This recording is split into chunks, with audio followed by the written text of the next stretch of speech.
Nshuti mwene data, nongeye kukwifuriza amahoro y'Imana, nongeye kugushimira uburyo dukomeje kubana muri ibi byigisho, kandi nshima Imana ikomeza kubana natwe uko bwije n'uko bukeye, ikadukura mu cyerekezo kimwe idukomeresha mu kindi, kandi Imana igenda iduha gukura amaso n'umutima wacu ku by'isi tukabyerekeza ku bwami bwayo. Imana igenda idukura ku kwirebaho no kwishakaho igisubizo, ahubwo igisubizo tukagishakira kuri Kristo. Imana ihabwa icyubahiro cyane. Reka rero nkubwire ko njye ndi Musoni Flavien. Uyu ni wa mwanya mwiza twihaye wo kwiga igitabo cy'umugenzi, igitabo turimo kwigamo ibintu bikomeye ndetse tukagisobanuza umwuka w'ubuhanuzi, kandi ijambo ry'Imana ni rizima kuko rifite imbaraga kandi rifite ubushobozi. Reka dusenge. Uwiteka Mana nziza, izina ryawe rihabwe icyubahiro.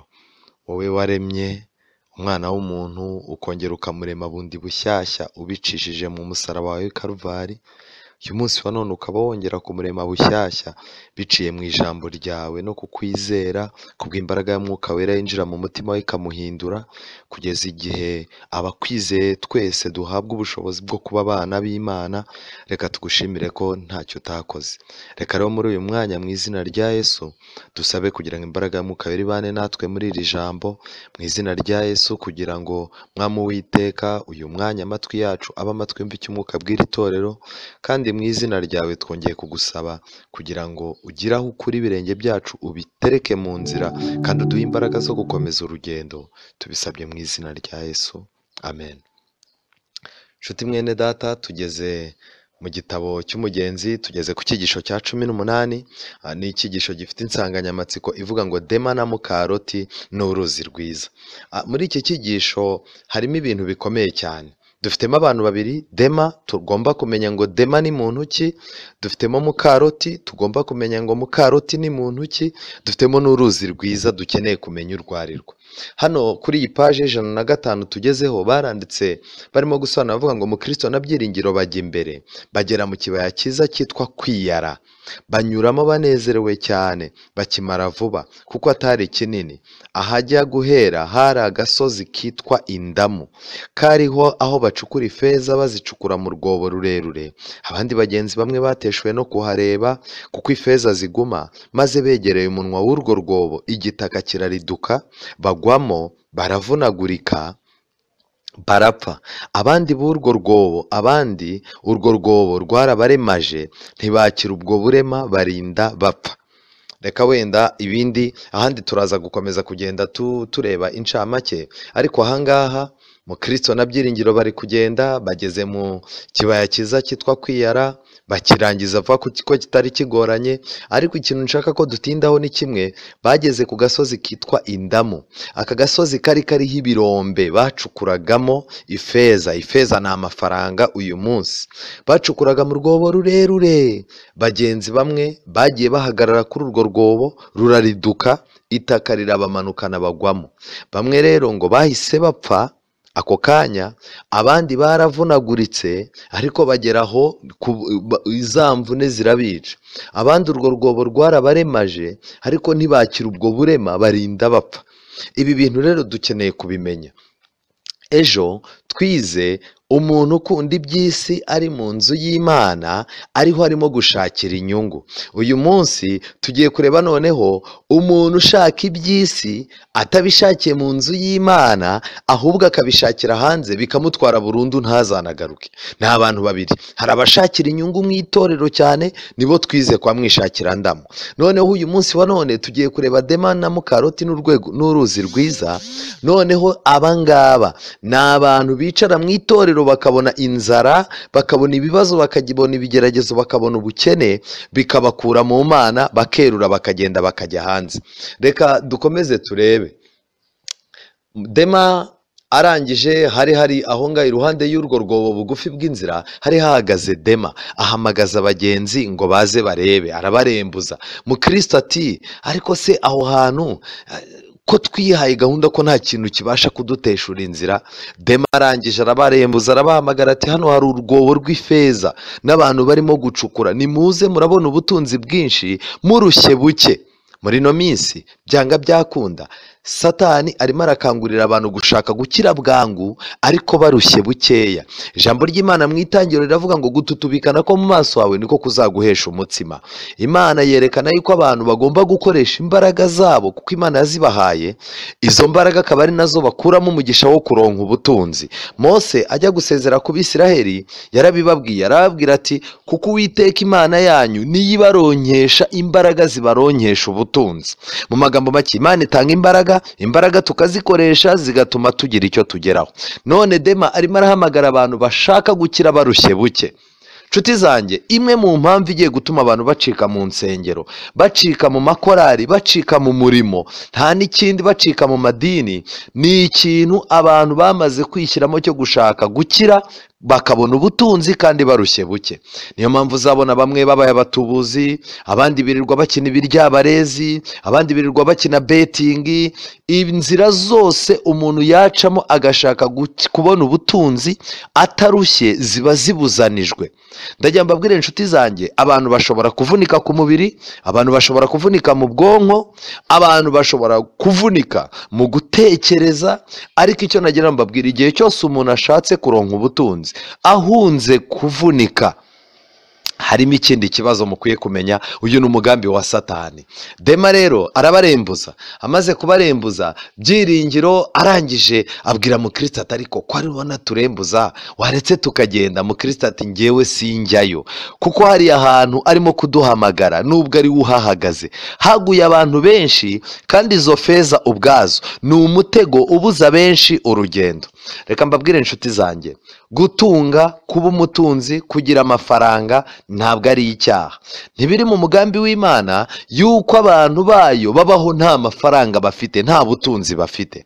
Ariko byanga byakunda, mu gihe abantu barimo gushaka ubutunzi kugira ngo bemerwe n'Imana, mu gihe abantu bashaka ubutunzi ngo bemerwe mu nzu y'Imana, mu gihe abantu bashaka ubutunzi ngo bari bwo bagira igihahisho cyo kugira ngo bazagere ku bintu by'Imana, aho ngaho baba baciye inzira itariyo.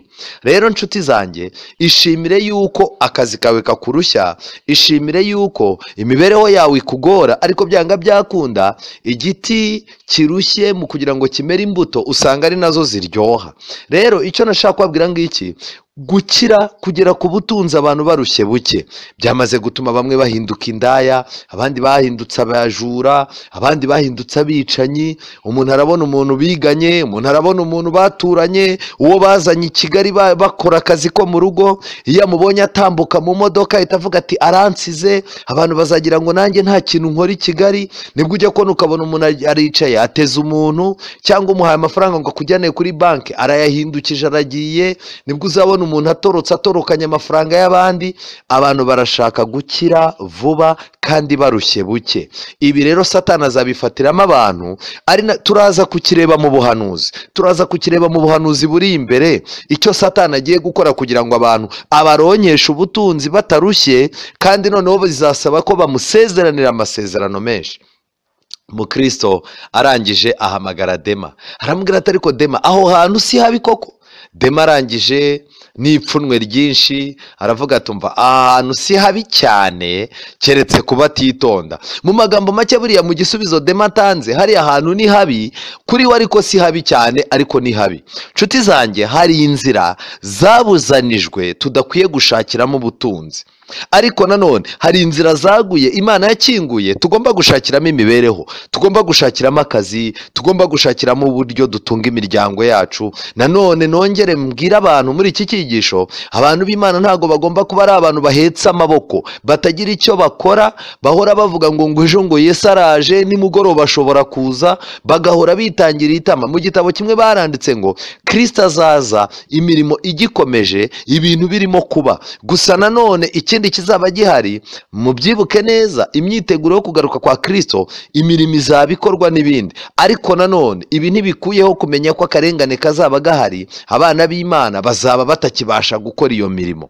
Ariko nshuti zanjye, uyu munsi wa none, inyigisho ibwira abantu kudakora, inyigisho ibwira abantu kudategura ubuzima ngo bahangayike, bavunike, bagire icyo bageraho, iyo nyigisho mwibuke ko nta gihe twahawe yuko Yesu azaza muri 2020 cyangwa 2021 cyangwa 2022 mu kwezi kwa kangahe. guturuka mu mwaka w'icya 844 ubuhanuzi bwarafunze buvuga iby'imyaka. Ubwo rero duhamagarirwa gukora, tugomba gukora rwose nk'abazataha ejo, ariko tukagira imyiteguro mu by'Imana nk'abari butaha uyu munsi. Ibyo bivuze iki? Gukora, dukomeze dukore, kuko byanga byakunda imirimo dukora igomba kudutunga, igatunga twe n'abana bacu, ikagira ikimara mu murimo w'Imana, ikagira ikimara mu gihugu cyacu. Ubwo rero gukora biracyakenewe.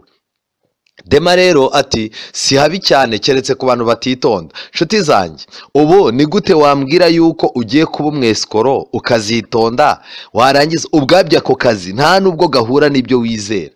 Ni gute umuntu azakubwira yuko agiye kuzaza agira ahantu hicara abantu b'indaya, yarangiza akavuga yuko izo ndaya azaza akorana nazo bizinesi runaka nubwo atasambana nazo, narangiza ngo akubwire ngo si bibi? Nshuti zanjye, ni gute uzagira ishyirahamwe cyangwa ukagira sisiteme ukazaza ugira ahantu uhurira n'abajura cyangwa se n'abantu b'abesikoro mu kazi kawe, abantu bibye ibintu by'abandi mukaba mufite ahantu muhurira, warangiza ukambwira ngo ntuzaba umujura? Byanga byakunda hari inzira Imana yanditseho towa tutemererwa gushakiramo ubutunzi, tutemererwa gushakiramo imibereho n'imiramukire, ariko nanone Imana yacu ni nziza, yaduhaye imbaraga, yaduhaye ubwenge. Vunika mu bitekerezo ugira icyo ugeraho, vunika mu mbaraga ugira icyo ugeraho, ariko hari inzira ubimenye ku muntu w'Imana, hari inzira Imana yabuzanyije zidakwiye gushakirwamo ubutunzi. Mukristo arangije we yarakomeje abwira Byiringiro, amubwira ati Byiringiro rwose reka dukomeze urugendo, mwishakira ndamucyo koze we nagera aha ntari burokoke, kuko idini ye iraca muri iriya nzira barimo kuturembuza ngo ducemo. Dema yongera kubarembuza, bamwerurira yuko ari umwanzi w'ingeso zikundwa n'Umwami Yesu. Dema arangije arabwira ati ariko rero ndi na mwene wanyu, mutinze gato twajyana. Vuba bidatinze mugiye gutangira kubibona, kandi byatangiye kubaho. Aho wicara umuntu akaguhamagara ati ngwino dusangire inzoga, warangiza ukamubwira uti ngewe ntago nzinywa, namenye Imana. Hagati akubwira ati ese burya nawe urasenga? Uti yego. Ati nanjye rwose buriya ndi umuntu w'Imana nkawe.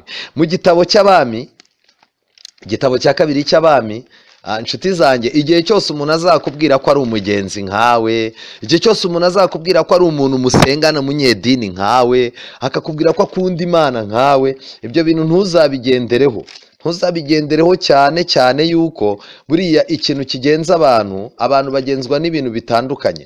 Muri iki gitabo cy'Abami, igitabo cya mbere cy'Abami, harimo amagambo akomeye cyane ampa gutekereza. Umuhanuzi ni igice cya 13, igitabo cya mbere cy'Abami igice cya 13, igice cya 13 umurongo nshaka ni uyu nguyu, ni umurongo wa 18. Umuntu w'Imana yahuye n'umuhanuzi wahoze ari uw'Imana, ariko uwo muhanuzi akagwa, asigaye icyo ashinzwe ari ukugusha abantu b'Imana.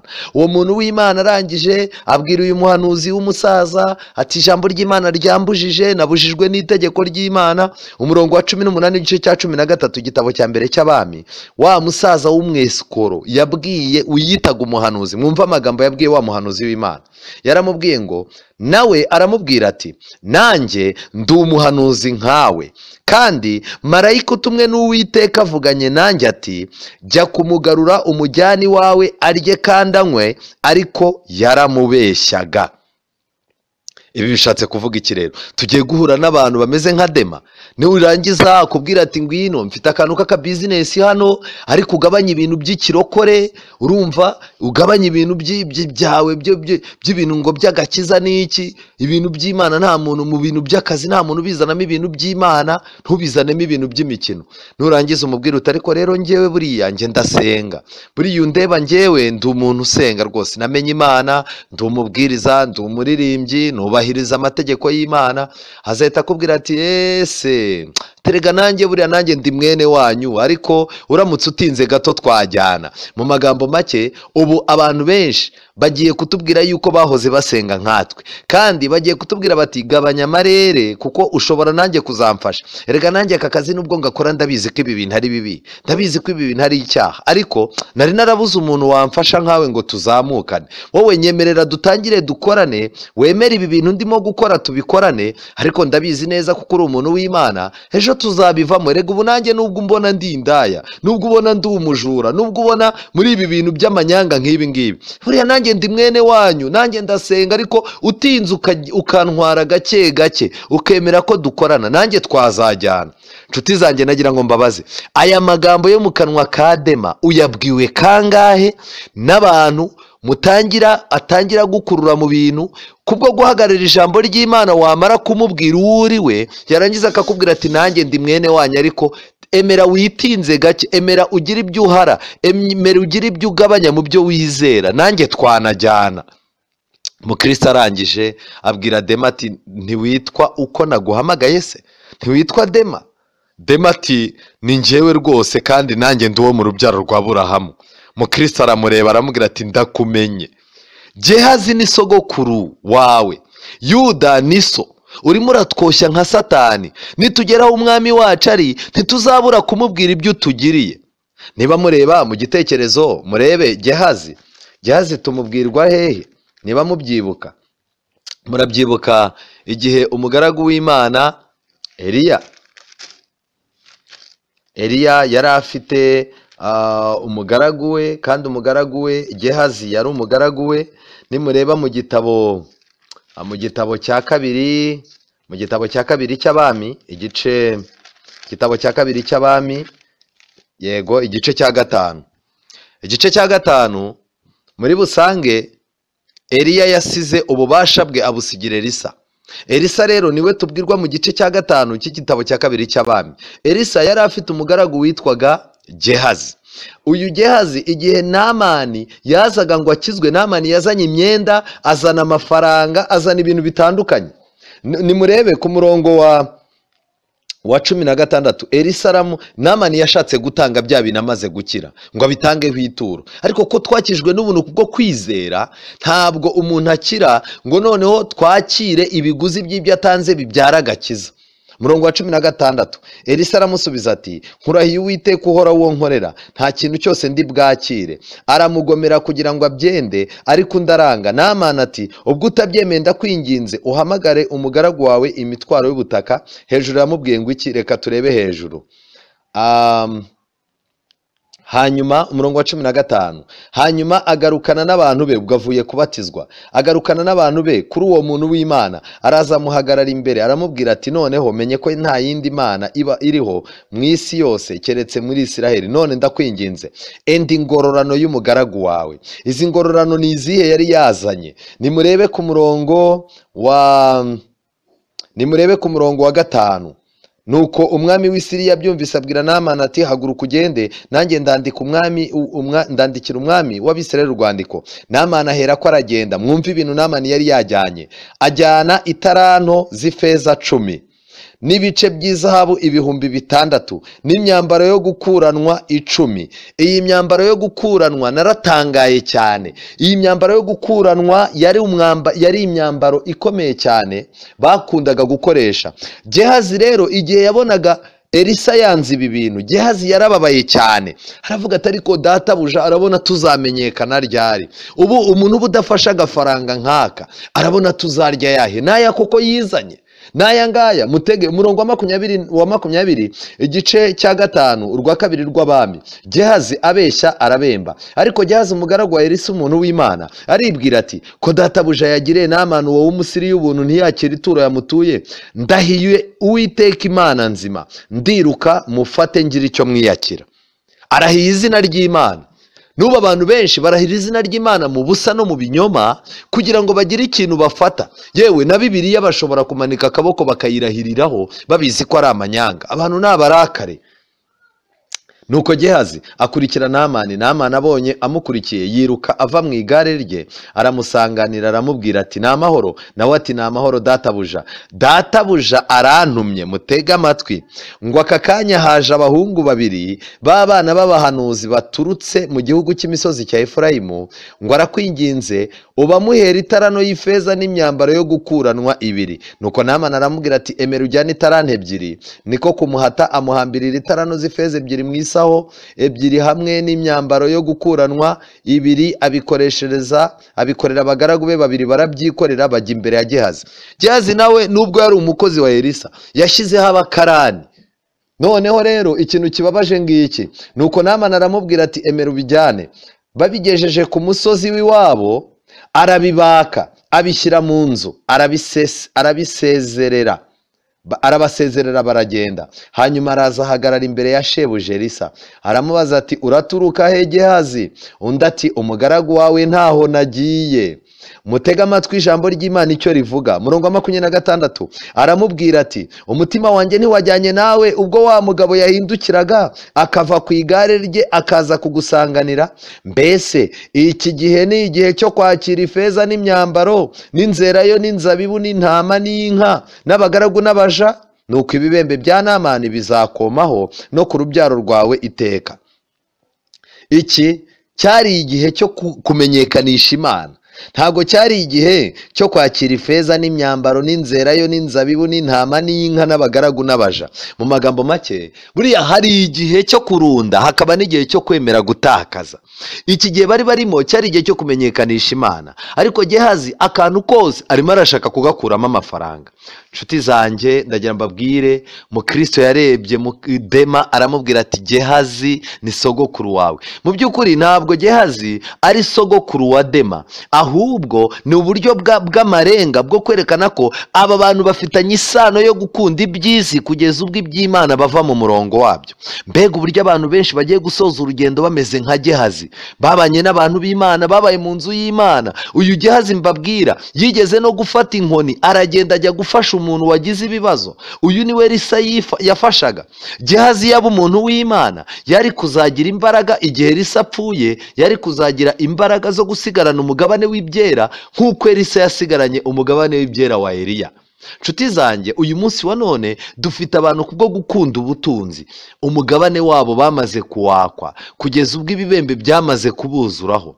Yuda ni so. Kubera iki Yuda? Yuda yakurikiye intumwa aragenda ibintu byose ashaka amafaranga kugeza ubwo yibaga isaho y'intumwa. Igihe kiragera agwa muri krize y'ubutunzi, agwa muri krize y'amafaranga. Igihe kiragera abona no kugurisha Yesu byakunda, ariko krize akayisohokamo. Nshuti zanjye, isi igiye kugira krize, kandi kugira ngo krize bayivemo, abantu benshi bitwaga abantu b'Imana bameze nka Yuda bagendanye n'abantu b'Imana, bakoranye nabo, babitse ubutunzi. Abantu bagiye bagira ibyo bakora mu nzu y'Imana, bagiye kubona kugurisha Yesu no kumubambisha bwa kabiri aribyo byabakura muri krize. Mwishakira we na bagenzi be baraje, bahageze Dema arabarembuza. Muri iki gitabo baranditse ngo ntitwongeye kubabona mu nzira. Niba bararigize, niba baraguye muri rwa rwobo bari bazima, niba baraguyemo bavunaguritse, ariko bamwishakira ntibagombaga kuharenga. Nshuti zanjye, muri iki gihe Satani yagiye arambika ibintu byinshi mu nzira kugira ngo abantu bazagera i Siyoni babe bake. Twarabyize. Rero ndakwinginze cyane kugira ngo utagira ikindi kintu ukunda kuruta uko ukunze Imana. Imana yiteguye kuduha imigisha mu kazi dukora, yiteguye kuduha imigisha yo kugira imbaraga. Reka mbaho urugero, uzabibona hari igihe ku kazi bakwanga, barangiza bakagutega umutego, bagutega umutego kugira ngo wice amategeko y'Imana. Wewe warangiza ukavuga uti nzemera nkora amanywa nijoro mvunike, ariko sinzahemukira Imana. Igihe kizagera ujye kubona ubone ba bantu bakoraga bya bindi muri company, muri hoteli, mu kazi mukora, muri ahantu mukorera, uzajya kubona ubone mu myaka nk'itatu uhasigaye wenyine. Nabo bagiye bahaca baje kwaka ibyangombwa by'akazi barirukanywe, bakubwire bati araha, kubera ko barakwirukanishije birabananira. Uwubaha Uwiteka Imana izamucira inzira. Mukristo amaze kubona akomeje urugendo na byiringiro, Mukristo yateye indirimbo, arangije aravuga tumva bariya bo bahisemo iby'isi ntibarenga aho ngaho. Umuntu wese uhitamo iby'isi hari korosi atazarenga. Nshuti zanjye, ntabwo mbabwira ngo kwanga iby'isi twanga akazi, oya. Ntabwo mbabwira ngo twange kwiga, oya. Dukwiye kwiga, dukwiye gukora, dukwiye kwisumbura mu bumenyi, dukwiye kuzinduka tukavunika, dukwiye gukoresha imbaraga zacu Imana yaduhaye. Ariko igihe izo mbaraga, ibyo bintu byose, igihe byamaze kudutwara bikatwibagiza Imana, muzamenye ko turi mu kaga. Murebe mu gitabo cyo Gutegeka kwa kabiri. Iri ni ibanga rikomeye kugira ngo abantu b'Imana mumenye igihe turimo, mumenye nuko dukwiye kwitwara. Gutegeka kwa kabiri harimo isomo nkunda cyane, kandi iri somo riratangaje cyane.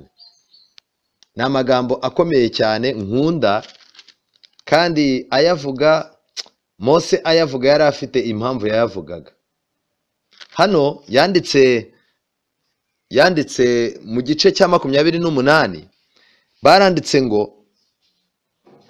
ayo mahanga, kandi muri ayo mahanga nta mahoro uzabona, ntuzabona aho uruhurira ibirenge byawe, ariko Uwiteka azaguherayo umutima uhinda umushyitsi n'amaso aremba n'umutima wonze. Uzashidikanya ubuzima bwawe, uzahora utinya ku manywa na nijoro, ntuzagira ikikwiringiza ubugingo bwawe. Buzacya ugira uti iyo bwira, buzagoroba ugira uti iyo bucya, ubitewe n'ubwoba bwo mu mutima wawe bugutinyisha, n'iby'amaso yawe azibonera. Iki kintu kiratangaje. Kubera icyo aba bantu bizababaho? Icya mbere ngiki, umuntu wese uva mu nzu y'Imana akayivamo, agahindura amasezerano yasezeranye n'umwami Yesu kubera kujya gushaka iby'isi, gahunda z'Imana akazihagarika, gahunda zo gusenga akazihagarika, n'iby'Imana akabyihanaguramo kugira ngo ajye ashaka amafaranga nta mutima umucira urubanza. Nibyo koko azagenda muri ibyo bihugu by'amahanga ahararwe. Amahanga ndimo kuvuga ni ayahe? Ni ubuzima bwa gipagani.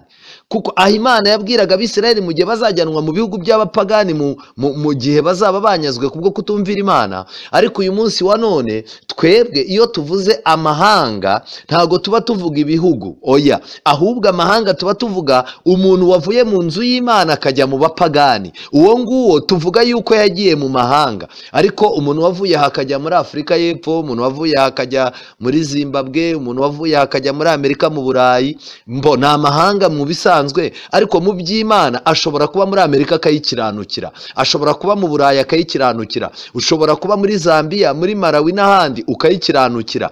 Ariko igihe cyose uzirinde kuba wajya mu mahanga. Mu mahanga ni he? Uzirinde kuba wajya kubana n'abapagani, kubana n'abantu batubaha Imana, kugeza igihe wihanaguramo Imana kugira ngo ugire ikintu ugeraho.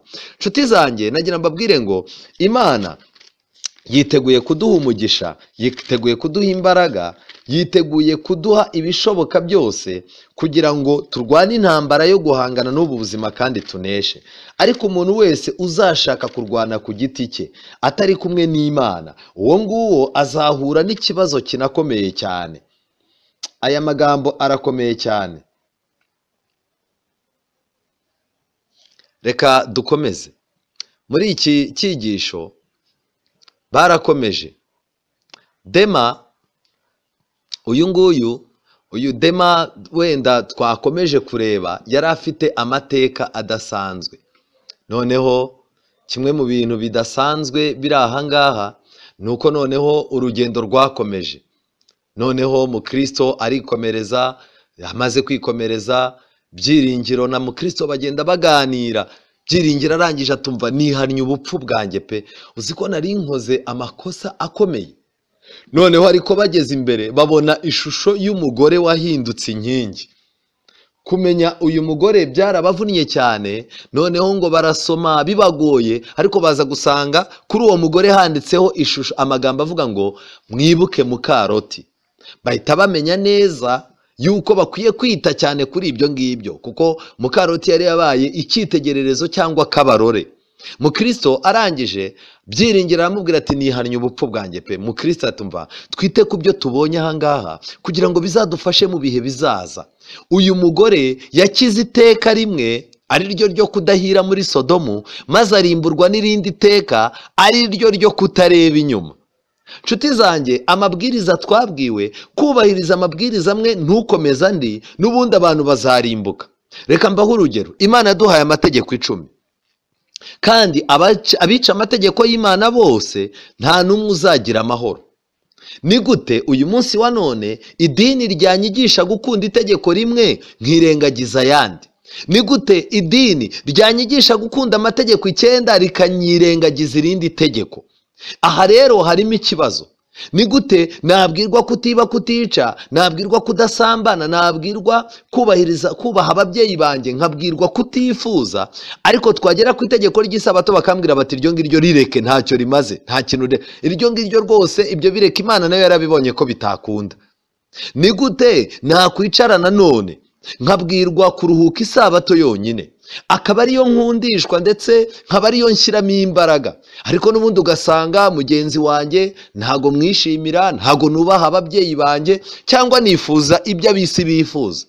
Urashaka kumbwira yuko nazarokoka? Reka ngire ikintu mbabwira, ni ngombwa yuko mugomba kumenya ko Mukaroti yakize iteka rimwe, yubahirije ikintu kimwe, arimburwa no kutubahiriza ikindi. Yakize iteka ryo kudahira muri Sodomu, ntiyayihiriyemo kuko yagize amahirwe yo kuhakura ibirenge kubwo abamarayika bari bababwiye babasohoye muri Sodomu, ariko arangije kubwo gukunda ubuzima bw'isi no gukunda ibintu. Mu mwanya ndaje twinjire mu bitabo tumenye Mukaroti ubundi ni iki yazize. Muri busange icyo Mukaroti yazize abantu benshi bagiye kukizira, ariko nshuti zanjye twihuta, yakize iteka rimwe ryo kudahira muri Sodomu, ariko nanone reka mbabwire ikintu kibabaje, yakuye ibirenge bye muri Sodomu, ariko nanone ntiyageze ku musozi wa Sowari wo kugira gute, wo gukiriramo. Kubera iki? Hano mu Itangiriro yahawe itangazo, Itangiriro 19 harimo itangazo rikomeye. Nagira ngo mbabwire inshuti z'Imana, mwebwe abasanzwe abo turimo kwigana iki gitabo, mubanze muryumve. Umurongo wa 15 w'igice cya 16, oya n'umurongo wa 17, 19, Itangiriro 19 umurongo wa 17. Uyu murongo uravuga ngo iki?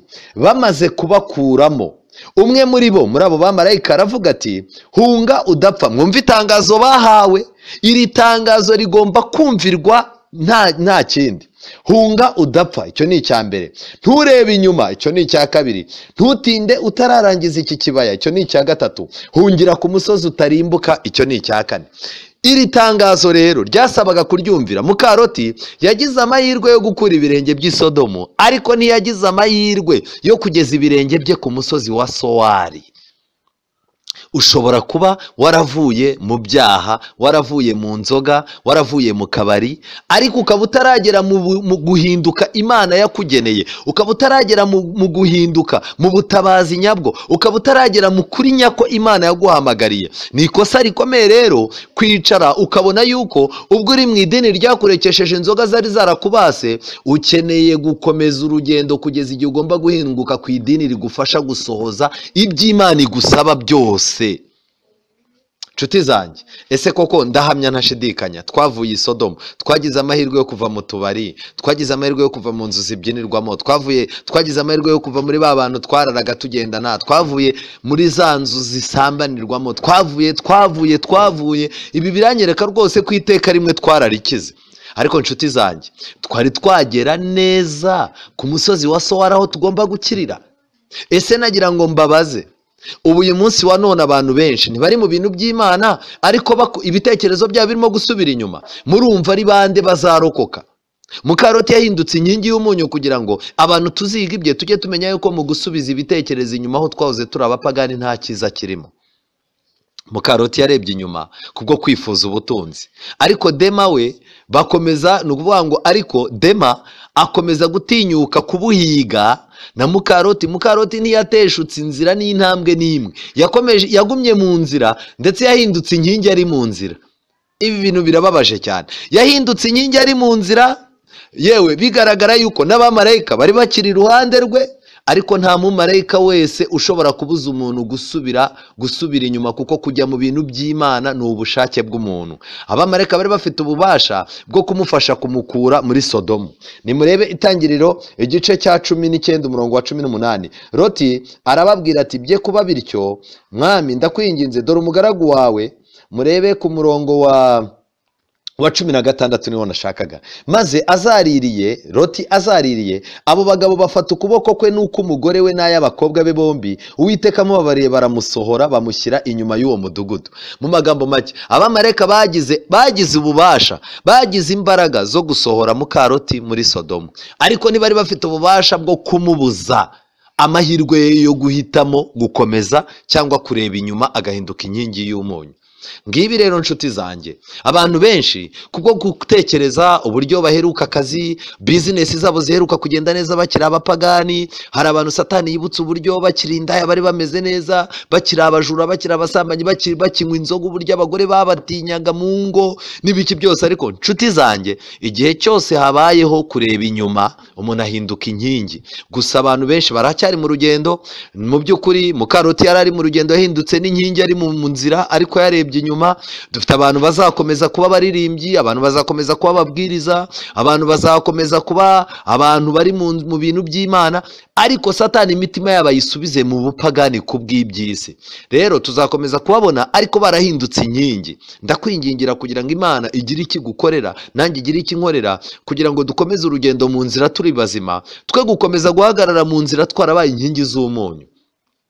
Noneho rero barangije, Mukristo arangije aganira na Byiringiro, aramubwira tumva bariya abantu bari kumwe na Mukaroti na Dema, bariya abantu bari kumwe na Dema bahwanye, yewe bahwanye n'umuntu wakwibira imbere y'umucamanza. Reka mbabwire, uramutse ubonye umucamanza arimo guca urubanza mu rukiko, bacira urubanza umuntu wibye, warangiza nawe ukagenda ukibira imbere y'umucamanza barimo gucira urubanza umujura, nawe ukibira muri iyo sare, uba uri umuntu udafite ubwenge, uba uri umwihare.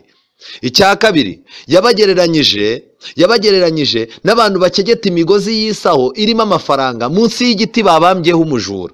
Umujura bamubambye bamuziza kwiba, none nawe munsi ye isaho y'amafaranga bashyize munsi y'aho bamubambye, nawe urimo urayikegeta. Rero abakorera ibyaha imbere y'akabarore bazacirwaho iteka rirute ay'abandi. Dukwiye gushimira Imana tukanayubaha, kandi twibuka Mukaroti, uwo ni Mukristo. Bakomeje inzira bagera ahantu hari uruzi rwiza. Uru ruzi Dawidi yarwise uruzi rw'Imana, Yohana we yarwise uruzi rw'amazi y'ubugingo. Uru ruzi dukeneye kuza kumenya ibyarwo. Bagendaga barukikiye, bakanywa ku mazi yarwo, akabamara inyota, akabasubizamo intege. Hakurya no hakuno hari ibiti byera imbuto ziribwa, ibibabi byabyo barabiryaga kugira ngo badatumba, cyangwa kandi byabarindaga indwara zateza ibibazo abantu bari mu rugendo. Ubwo dukeneye kumenya uyu munsi wa none mu rusengero, muri gahunda dufite, ni igiki umuntu ashobora kurya mu buryo bw'umwuka kikamurinda indwara zirimo gufata abagenzi? Nta kindi, ni ijambo ry'Imana. Reka mbabwire ko ijambo ry'Imana iyo turyize ritubera amazi y'ubugingo, rikatubera n'umutsima w'ubugingo, rikatubera n'igiti kituvura. Urwo ruzi rwacaga mu cyanya cy'ubwatsi buhora n'itoto, kandi muri icyo cyanya bararyamaga bagasinzira biziguye. Uko bakangutse bagenzaga kwa kundi, bagasoroma bakarya ndetse bakanywa, bakaryama bagasinzira. Igihe cyo kugenda gisohoye bararya baranywa, bakomeza urugendo kuko bari bazi icyo barimo gukora icyo ari cyo. Nshuti zanjye, uretse kwiga ijambo ry'Imana no gusenga, nibyo byonyine bishobora gutuma tuba mu nzu y'Imana tuhakunze, tukanaryoherwa n'ibyaho kandi ntiturebe inyuma. Kandi ibyo bintu iyo tumaze kwiga ijambo ry'Imana no gusenga, Kristo atubera ubutunzi kugeza igihe nta kintu tubona cyadukura mu nzu y'Imana, nta kintu cyadukura muri Kristo, nta kintu cyadukura mu murimo we. Oya, ntacyo. Twihuta, reka dusome. Hari amagambo nshaka gusoma ari mu gitabo gisobanura igitabo cy'ibyakozwe n'intumwa. Ni igitabo cyitwa Ibyakozwe n'Intumwa. Iki gitabo cyitwa Ibyakozwe n'Intumwa gisobanura igitabo cy'ibyakozwe n'intumwa cyo muri Bibiliya n'ibindi bitabo Pawulo yanditse. Iki gitabo cyitwa Ibyakozwe n'Intumwa kuri paje 281, ni mu cyigisho cya 43, cyitwa Pawulo ari i Roma. Baranditse ngo Dema, basobanuye kuri Dema. Dema wari ushikamye igihe kimwe, yaje kureka umurimo wa Kristo. Mu magambo make rero, Dema ashushanya iki? Abantu bareka umurimo wa Kristo bakajya guhiga za bizinesi n'ibindi, ndetse naho bagenda bakomeze gusenga, ahubwo bagerayo bakihindura abantu batanazwi.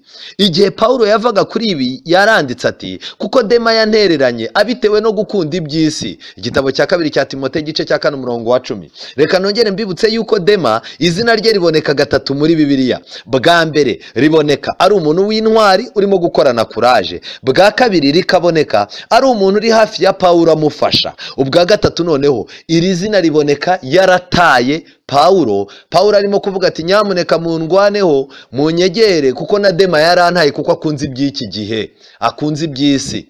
Ibintu byose bikomeye kandi byubahwa iby'ubwami bwa Kristo, Dema yabiguranye inyungu z'iby'isi. Mbega ukugurana kwe kurangwa no kureba hafi. Mu magambo make, Dema muri iki gitabo bavuze ko yarebaga hafi. Nubwo abantu benshi basubira inyuma, abantu benshi bata umurimo, bata Imana bakajya gushaka iby'isi, bavuga yuko barebye kure, ariko ibyanditswe byera bivuga ko baba barebye bugufi. Dema yari umukene wo kubabarirwa kubwo kugira ubutunzi n'icyubahiro by'isi byonyine, nubwo yashoboraga kubyirata abyita ibye.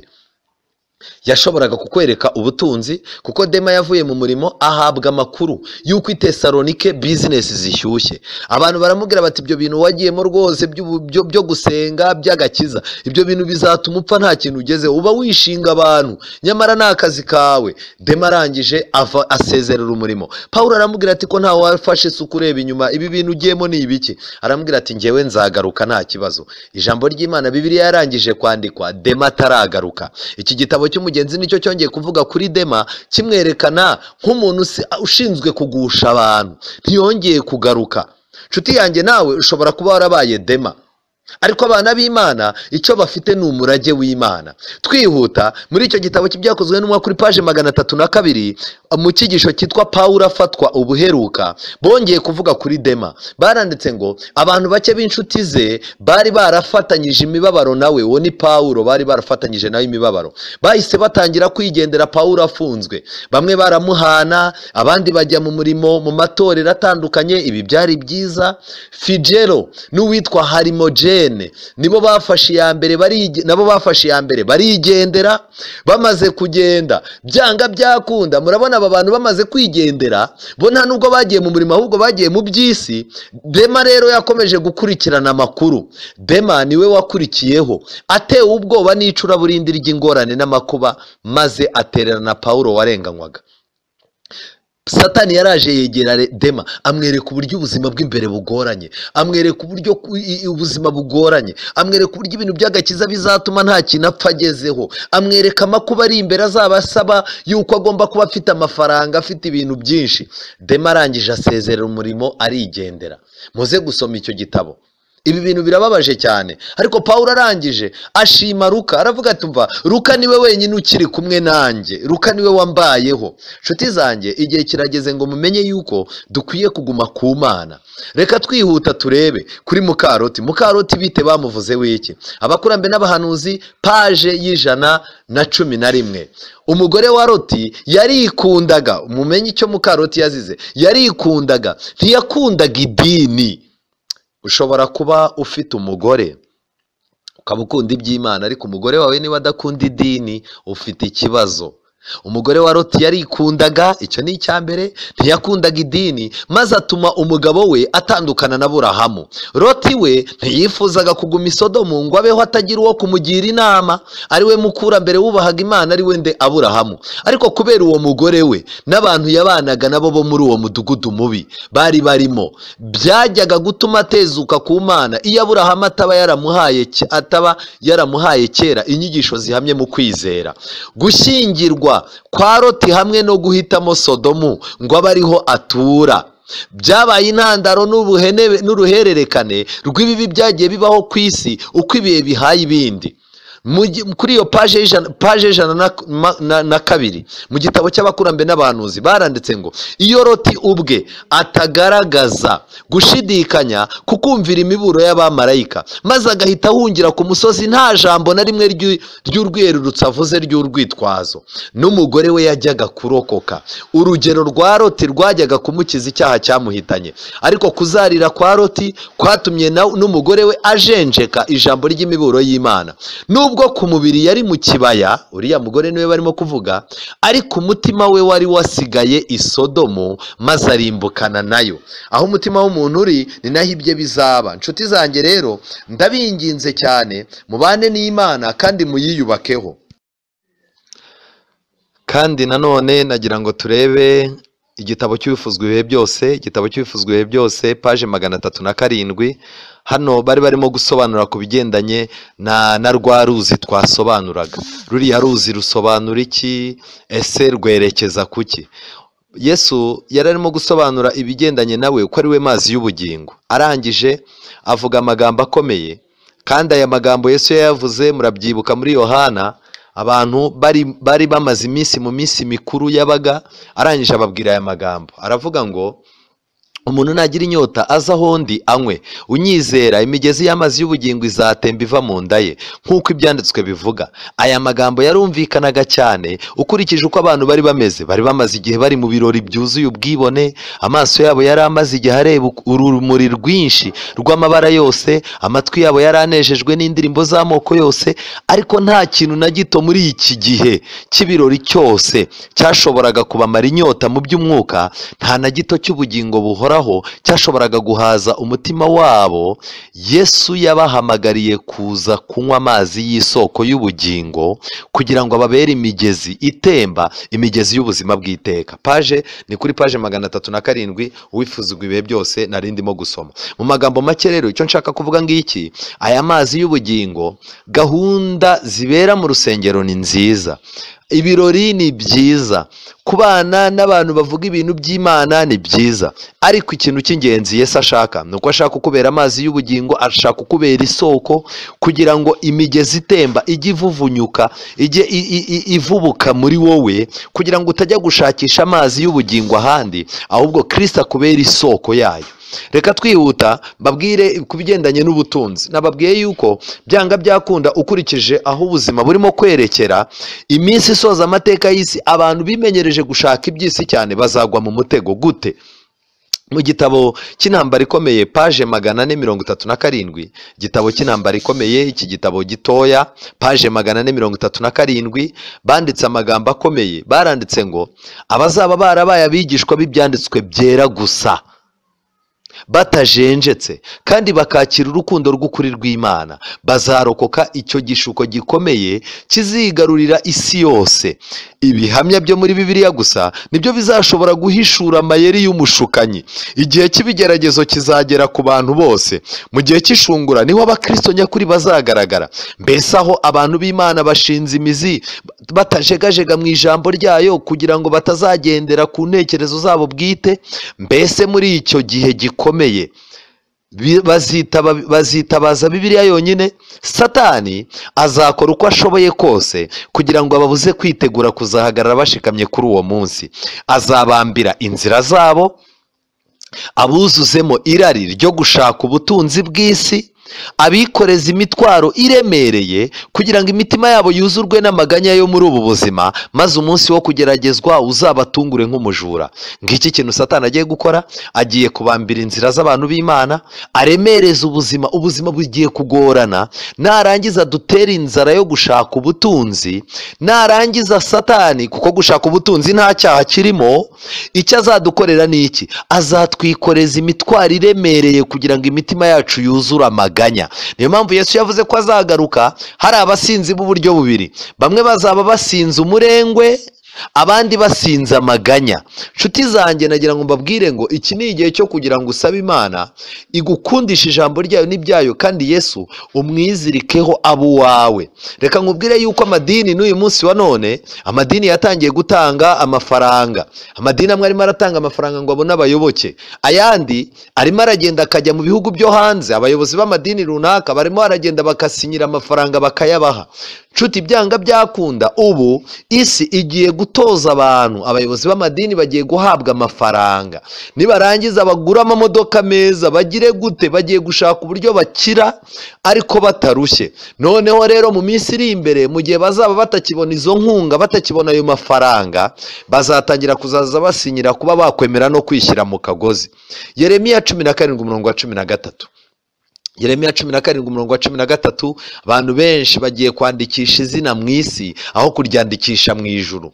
Yeremiya 17:13, Uwiteka byiringiro bya Isiraheli abakwimura abimura imana, abakwimura bose bazakorwa n'isoni, abanyimura bazandikirwa mu isi kuko bimuye Uwiteka kandi ari we soko y'amazi y'ubugingo.